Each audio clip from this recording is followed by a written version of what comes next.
868 is within the 855-945 target range. Here's the finished script. 1978, Frederick Valentich took off from Murrayburn Airport at 6:19 p.m., climbing into a clear evening sky over Bass Strait. And then 29 minutes later, his engine noise changed to a rough, metallic scraping sound over the radio, and he was never heard from again, with a search of over 1,000 square miles of open water turning up no wreckage, no oil slick, no debris of any kind. And that is the problem. Frederick Valentich was 20 years old. A student pilot with about 150 hours in the air, working toward his commercial license, with an odd, well-documented fascination with UFOs that he'd mentioned to friends more than once. Friends described him as careful, methodical, a young man who double-checked everything before a flight. On the evening of October 21st, he told his family he was flying to King Island to pick up some friends. He filed a flight plan. He checked the weather. He fueled his Cessna 182L, registration Delta Sierra Juliet, at Murrayburn, and radioed Melbourne flight service before departure, giving his estimated arrival time without hesitation. Nothing about the preparation was unusual. This was a routine hop across the strait, one instructor said he had made before without incident. The night was clear, the winds were calm, visibility was good enough to see the coastline fall away behind him as he climbed to altitude. At 7:06 p.m., Valentich radioed Melbourne asking if there was any known traffic below 10,000 feet in his area. There wasn't. At 7:08, he reported a large aircraft, he said, passing about 1,000 feet above him, moving at high speed. Controllers could see nothing on radar. At 7:09, he said the aircraft was orbiting him and had 4 bright landing lights. At 7:12, his voice changed. He said the engine was running rough, coughing, losing power. Then he said the object was no longer an aircraft at all. At 7:12 and 28 seconds, he transmitted a final sentence, interrupted by that unexplained metallic scraping noise. Then the frequency went dead.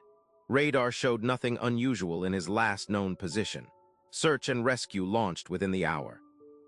The Royal Australian Air Force, civilian aircraft, and merchant ships combed Bass Strait for 4 days, covering roughly 1,000 square nautical miles, one of the largest air and sea searches in Australian history to that point. They searched by daylight and by instrument at night, working grid patterns out from his last known position. Divers checked shallow points near King Island. They watched for an oil slick, for floating seat cushions, for a life jacket, for any part of a Cessna's airframe which does not simply disintegrate on impact into water. They found nothing. No fuel sheen on the water, no debris field, no emergency locator beacon signal, though the aircraft carried one designed to trigger automatically on impact. No trace of Valentich himself.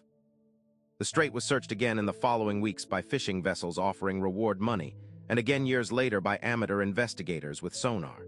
Still nothing surfaced, not then, not in the decades since.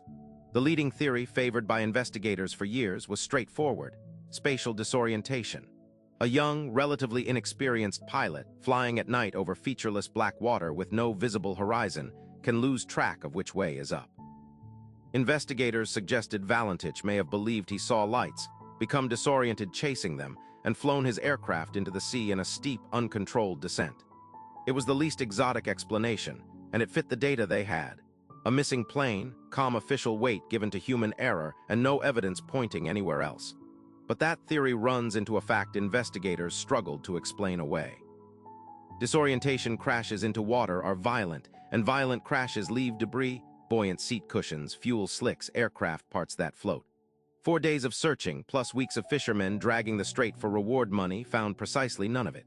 Compare that to other Bass Strait ditchings on record, where wreckage surfaced within hours. There's also the audio. That final metallic scraping sound was analyzed by aviation investigators and was never conclusively matched to engine failure, structural stress, or any known malfunction for that aircraft type.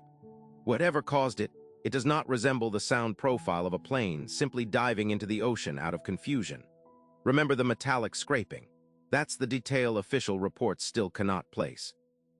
It was recorded on Melbourne's air traffic control tape, 17 seconds long, layered under Valentich's voice as he described the object hovering above him. Acoustic analysts have compared it to nothing else in the archive. Not static, not radio interference, not any documented Cessna 182 mechanical failure. Whatever produced that sound was happening in the cockpit or just outside it, in the final moments before all contact ended, over water that gave back no plane, no body, and no answer. 48 years later, the case remains formally unresolved. The Australian Transport Safety Bureau's file still lists the outcome as unascertained. No wreckage of Delta Sierra Juliet has ever been recovered. So if Frederick Valentich flew his plane straight down into Bass Strait that night, where did the plane go?